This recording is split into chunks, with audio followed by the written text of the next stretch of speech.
उत्तराखंड के अल्मोड़ा में हाथ से बने तांबे के पारंपरिक बर्तनों का कारोबार मंदा है। आम लोगों में जागरूकता से उम्मीदें हैं।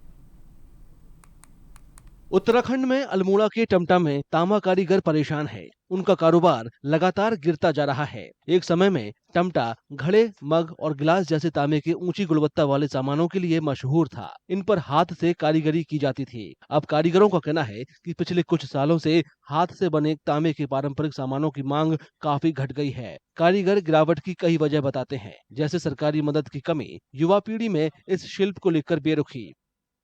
एक कारीगर ने तो यहाँ तक कहा कि यही सिलसिला जारी रहा तो सदियों पुरानी तांबा शिल्प की परंपरा जल्द ही खत्म हो जाएगी। टाइम तो पहले तो यहाँ 40-50 मवास काम करते थे। अब मुश्किल से हम 10-12 बचे हैं। वो भी जब तक हम हैं तब तक काम है। उसके बाद नई पीढ़ी को सीखने की सरकार को मदद करती थी। हमने कहा कुछ मदद दो, नई पीढ़ी को सिखाए हम। और वैसे तो नहीं सिखा सकते ना, हमारे पास तामा होगा, कुछ होगा तब सिखाएंगे। सरकार कुछ करती नहीं, खाली कहते हैं ये करेंगे वो करेंगे, करते नहीं। यहाँ के नेता भी कारीगरों की चिंताओं से सहमत हैं। उन्हें भी डर है कि 15वीं सदी से चली आ रही कला जल्द विलुप्त हो सकती है।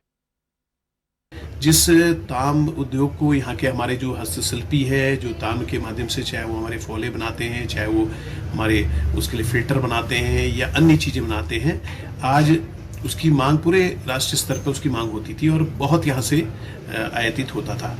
लेकिन उस समय से देख रहे हैं कि वो निरंतर उसमें कमी आई है। तो कहीं ना कहीं मैं मानता हूँ कि जो हमारे ताम उद्योग से जुड़े हुए लोग, हमारे कारीगर हैं, हस्तशिल्पी हैं, उनको उनके उन्नयन के लिए उनको प्रोत्साहित करने के लिए सरकार ने कोई ठोस दीर्घकालीन योजना बनानी चाहिए और उसके लिए प्रयास करना चाहिए। कहीं ना कहीं ये विलुप्त की ओर कगार पे खड़ी हो रही है। ताम्र उद्योग मैं समझता हूँ जब से अल्मोड़ा शहर की स्थापना हुई है 15वीं शताब्दी में, तभी से ताम्र उद्योग यहाँ पर चल रहा है। और यहाँ पर यह भी माना गया है कि अल्मोड़ा में भी तांबे की खानें कुछ स्थानों पर थी। अब लेकिन धीरे धीरे ये उद्योग जो है समाप्त प्राय हो रहा है।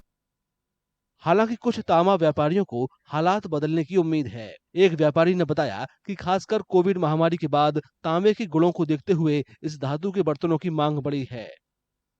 अब जो है समय के हिसाब से चीज़ें बदल रही हैं और धीरे धीरे बीच में ये कारोबार कम होते चला गया। लेकिन लॉकडाउन के बाद लोगों की इसके प्रति जागरूकता बढ़ी।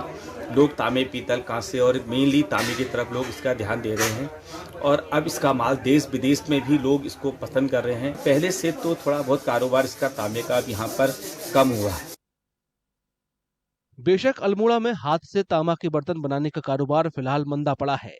कारीगरों और व्यापारियों को उम्मीद है कि सरकारी मदद और आम लोगों में तांबे के प्रति बढ़ती जागरूकता की बदौलत उनका कारोबार फिर परवान चढ़ेगा।